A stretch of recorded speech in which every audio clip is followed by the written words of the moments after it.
কেমন হতো যদি আপনার সন্তানের জন্মের পূর্বেই তার চোখের রং, উচ্চতা, রোগ প্রতিরোধ ক্ষমতা কেমন হবে তা নির্ধারণ করে নেওয়ার সুযোগ পেলেন? ধরুন, একজন মায়ের অনেক ইচ্ছা তার সন্তানের চোখ গাঢ় নীল হবে, কিন্তু বাস্তবে তো চাহিদা মতো নীল চোখ না হওয়ার সম্ভাবনাই ৯৯%। আবার নিজের বয়স নিয়ে অনেকেই চিন্তিত থাকেন। কেমন হতো যদি নিজের বয়সকেই পরিবর্তন করা যেত?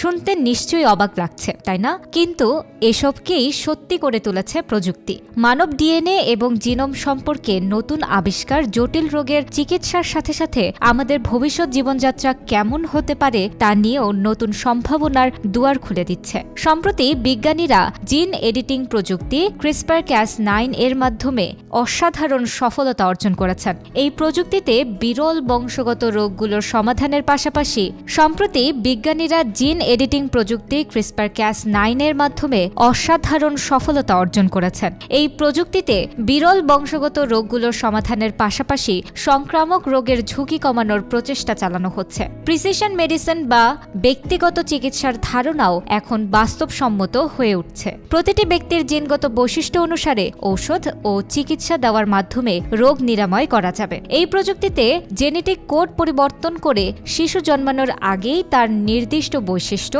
যেমন চোখের রং, উচ্চতা, রোগ প্রতিরোধ ক্ষমতা ইত্যাদি নিয়ন্ত্রণ করা যাবে। এদেরকে বলা হয় ডিজাইনার বেবি। তাছাড়াও কিছু গবেষণায় বয়সজনিত পরিবর্তন এবং কোষের বৃদ্ধির প্রক্রিয়া নিয়ন্ত্রণে CRISPR-Cas9 ব্যবহার করা হচ্ছে। এর মাধ্যমে মানুষের বয়সের জন্য দায়ী নির্দিষ্ট জেনেটিক ত্রুটির সংশোধন সম্ভব হতে পারে। জেনেটিক গবেষণা শুধু চিকিৎসা ক্ষেত্রেই সীমাবদ্ধ নয়, এটি কৃষি ও খাদ্য উৎপাদনে ব্যাপক সম্ভাবনা সৃষ্টি করছে। জেনেটিক্যালি মডিফাইড ফসল উচ্চ উৎপাদনশীলতা, পোকামাকড় প্রতিরোধ এবং জলবায়ু পরিবর্তনের সঙ্গে খাপ খাওয়ানোর ক্ষমতা বাড়াচ্ছে। তবে এই গবেষণার সঙ্গে নৈতিক এবং সামাজিক প্রশ্নও জড়িত। ডিজাইনার বেবি তৈরি, জেনেটিক বৈষম্য এবং জিনোম ম্যানিপুলেশনের অপব্যবহার নিয়ে নানা রকম উদ্বেগ ও আশঙ্কাও রয়েছে।